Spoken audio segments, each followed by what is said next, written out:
ఇంటి ముందుకు వచ్చిన మూగజీవాలకి పిడికెడు అన్నం పెట్టడం 1,00,000 ఒత్తులు వెలిగించడం కన్నా గొప్ప అంటాను నేను.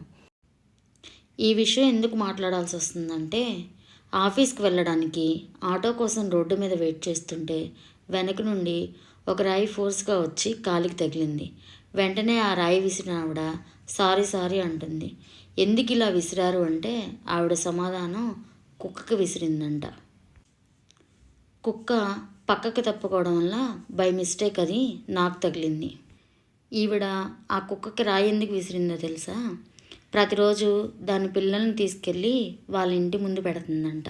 వాళ్ళు ఎంత తరిమినా కూడా మళ్ళీ మళ్ళీ తీసుకెళ్ళి అక్కడే పెడుతుందంట. వాటిని తరిమి కొట్టడానికి వీళ్ళు ఆ కుక్కకి ఆ రాయి విసిరారనమాట. ఈ రాయి విసిరిన ఆవిడ ఉదయం బ్రహ్మముహూర్త దీపం నుండి సాయంత్రం ఆకాశ దీపం వరకు అన్ని పూజలు చేస్తుంది.